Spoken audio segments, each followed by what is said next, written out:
3 days சத்தம் எங்களுதுலலாம் இருந்து வராங்கன்னு நினைக்கிறீங்க பாரதி.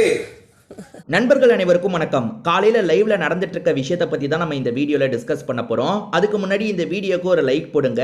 லைக் போட்டீங்கன்னா ஐப்னு ஒரு ஆப்ஷன் வரும், அதுவும் பண்ணுங்க. அப்பதான் உங்களை மாதிரி பார்க்குற நிறைய பேர்கிட்ட இந்த வீடியோ கொண்டு போய் சேர்க்கப்படும். சப்ஸ்கிரைப் பண்ணாம பார்க்குறீங்கன்னா சப்ஸ்கிரைபும் பண்ணிக்கோங்க. முதல்ல வந்து சாண்ட்ரா என்ன பண்ணியிருக்காங்கன்னா, நைட்டு நேரமே தீபக் கிட்ட விஷயத்த சொல்லிட்டாங்க. அதாவது சீக்ரெட் டாஸ்க்கு நான் அதனால தான் இப்படி பண்ணிட்டேன்ற மாதிரி சொல்றாங்க. தீபக்கு மற்றவங்க கிட்ட சொல்லியிருப்பாரு போல, ஏறக்குறைய கெஸ்ட்டுக்கு இவங்க எதனால பண்ணாங்க அப்படின்றதெல்லாம் புரிஞ்சிருது. இன்னைக்கு காலையில வேக்கப் சாங்கா வந்து பல்லேலக்கான மங்காத்தால ஒரு சாங் வரும். அதாவது வந்து தப்பு கூட தப்பாகாது அப்படின்னு எல்லாம் வரி வரும் பார்த்தீங்களா, அந்த சாங்கு தான் இன்னைக்கு போட்டிருப்பாங்க. எல்லாருமே அதுக்கு ஜாலியாக டான்ஸ்லாம் பண்ணிட்டாங்க. பிரியங்கா என்ன கேட்குறாங்கன்னா, இந்த சாங் மூலியமா ஏதோ சொல்ல வராங்கன்னு உங்களுக்கு புரியுதான்ற மாதிரி கேட்குறாங்க. பக்கத்தில் இருக்க மஞ்சரி இருக்காங்கல்ல, ஆமாம் எங்கள் சீசனில் சாங் மூலியமா சில விஷயங்களை சொல்லுவாங்கன்ற மாதிரி சொல்கிறாங்க. ஆமாம் எங்கள் சீசன்லையும் சொல்லுவாங்கன்னு பிரியங்கா சொல்கிறாங்க. அது என்னன்னா உங்களுக்கே தெரிஞ்சிருக்கும், வெள்ளிக்கிழமை வந்தால் யார் வெளியே போகிறாங்கன்றதை சாங் மூலியமாக புரிய வைப்பாங்க அப்படின்ற மாதிரிலாம் ஒரு நம்பிக்கை இருக்குது. அது எந்த அளவுக்கு உண்மைன்னு தெரியல. பிக் பாஸ் அதுக்கேற்ற மாதிரி கொஞ்சம் சாங்கை சூஸ் பண்ணி போடுவாருன்ற மாதிரி சொல்லுவாங்க. அதை தான் பிரியங்கா கேட்குறாங்க.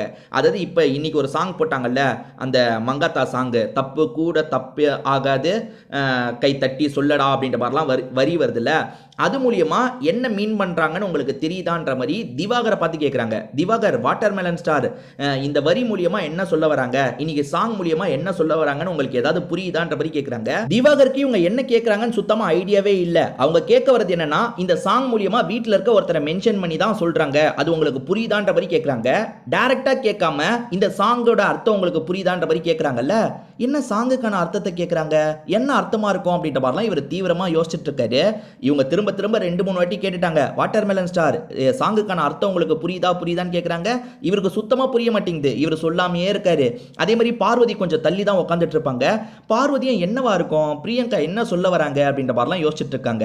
அப்படி யோசிச்சுட்டு இருக்கும்போது பிரவீன் ராஜ் இருக்கார்ல, வேகமா அந்த சாங்குக்கான அர்த்தத்தை சொல்லிட்டு இருக்காரு. ஸோ இதுதான் மீன் பண்றாங்க போல, அதுதான் மீன் பண்றாங்க போல அப்படின்ற மாதிரிலாம் சொல்லிட்டு இருக்காரு. இல்லங்க அது மூலியமா வீட்டில் இருக்க ஒருத்தரை மென்ஷன் பண்றாங்கன்னு உங்களுக்கு தோணலையா அப்படின்ற மாதிரி பிரியங்கா கேட்குறாங்க. இப்போ பிரவீன் ராஜ் இருக்கார்ல, ஒருவேளை பார்வதிக்காக தான் இந்த சாங்கை போட்டிருப்பாங்க போலன்னு சொல்றாரு. இதை கேட்குற பார்வதி ஷாக் ஆயிட்டாங்க. இது எனக்காகவா, எனக்காக எதுக்காக இந்த சாங் வரப்போது, இது எதுக்காக எனக்காக சொன்னன்றதை நீ எக்ஸ்பிளைன் பண்ணுன்ற மாதிரி பிரவீன் ராஜ் கிட்ட கேட்குறாங்க. அதாவது தப்பு கூட தப்பாகாது அப்படின்ற வரிலாம் வருதுல்ல, எதுக்காக எனக்கு போட்ட வரின்னு நீ சொல்ற, எனக்கு தெரியாது, நீ எக்ஸ்பிளைன் பண்ணு அப்படின்ற மாதிரிலாம் கேட்டுட்டு இருக்காங்க. எல்லாருமே காமெடியாக தான் பேசிக்கிட்டாங்க, சீரியஸாக எதுவுமே நடக்கலை. ஸோ ஆனால் நீங்கள் யோசிச்சு பாருங்களேன், இதுக்கு முன்னாடி எனக்கு தெரிஞ்சு அது வந்து போன சீசன் முன்னாடி சீசன்லாம் அடிக்கடி நடக்கும். அதாவது கரெக்டாக வெள்ளிக்கிழமை ஒரு சாங் போடுவாங்க, யார் போக போகிறாங்கன்ற வார்த்தையே அதில் இருக்கும். சில சமயம் வார்த்தையே அதில் இருக்கும். இப்போ உதாரணத்துக்கு விக்ரம் தான் போக போகிறாருன்னு வச்சுக்கோங்களேன், விக்ரம் அந்த சாங்கை போட வாய்ப்பு இருக்குது. அந்த மாதிரிலாம் கூட பண்ணுவாங்க. சில சமயம் அப்படி நடந்திருக்கு, 2-3 வாட்டி மேட்ச் ஆகிருக்குங்க. கரெக்டாக வெள்ளிக்கிழமை ஒரு சாங்கை போடுவாங்க, பார்த்தா அது ரிலேட்டடாக வரவங்க தான் அந்த வீக் எவிக்ட் ஆவாங்க. அந்த மாதிரிலாம் நடக்கும். எல்லா சமயமும் கரெக்டாக இருக்காது, நிறைய சமயம் அது மிஸ் ஆயிருக்கு. ஸோ பிக் பாஸ் வந்து கொஞ்சம் அதை மனசில் வச்சு தான் போடுறாருன்ற மாதிரி பிரியங்கா சொல்கிறாங்க. இதை தாண்டி கெஸ்ட்டுங்க வந்து வெளியே நடக்கிற விஷயத்தெல்லாம் ஷேர் பண்ணக்கூடாது இல்லை, ஆனால் கொஞ்சம் கொஞ்சமாக கெஸ்ட்டுங்க ஷேர் பண்ண ஆரம்பிச்சிட்டாங்க. வந்த புதுசில் ஷேர் பண்ணல, ஆனால் இப்போ நிறைய ஷேர் பண்ணிட்டாங்க. பிரியங்காலாம் வந்து பார்வதிக்கு தான் வெளியே ஒரு பெரிய பேர் இருக்கு மீன்ஸ் நெகட்டிவ் பேர் தான், நெகட்டிவோ பாசிட்டிவோ அவ தான் ஃபுல்லாக தெரியுறா, நீங்கள் எதுவுமே தெரிய மாட்டீங்க, நீங்கள் ஏதாவது பண்ணுங்கன்ற மாதிரி மற்றவங்களை பார்த்து சொல்லிட்டு இருக்காங்க.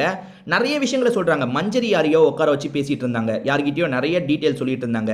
ஸோ எல்லார்கிட்டையும் டீட்டெயிலாம் சொல்ல ஆரம்பிச்சிட்டாங்க. வந்த புதுசில் சொல்ல வேணாம்னு நினச்சாங்க, ஆனால் இப்போ கொஞ்சம் கொஞ்சமாக டீட்டெயிலாம் சொல்லிட்டு இருக்காங்க. அதே மாதிரி தீபக் எல்லாருக்குமே அட்வைஸ் பண்ணுறாரு, கானா வினோத் நீங்கள் இதை இம்ப்ரூவ் பண்ணுங்க. அதே மாதிரி கமருதீனுக்கு ரொம்ப நேரம் அட்வைஸ் பண்ணாரு. அதாவது சின்ன பசங்களாம் பார்க்குறாங்க, நீ அதுக்கு ஏற்ற மாதிரி நடந்துக்கணும், இஷ்டத்துக்குலாம் பண்ணக்கூடாது அப்படின்ற மாதிரிலாம் சொன்னார். எல்லாருக்குமே சொல்கிறாரு. அதே மாதிரி சபரி இன்னும் கேமே ஸ்டார்ட் பண்ணல, நீ ஒழுங்காக கேம் விளையாடி இருந்தா எதுக்கு சில மாதிரி வெளியே நிற்கிற, ஒழுங்காக டாஸ்க்கெல்லாம் பர்ஃபார்ம் பண்ணியிருக்கலாம்ல அப்படின்ற மாதிரி சாங் மூலியமாக எல்லாத்தையும் புரிய வச்சாரு. ஸோ இதை பற்றிலாம் நீங்கள் என்ன நினைக்கிறீங்க அப்படின்றத கமெண்ட் செக்ஷனில் சொல்லுங்க. திரும்பி நம்ம வேற ஒரு வீடியோவில் பார்ப்போம்.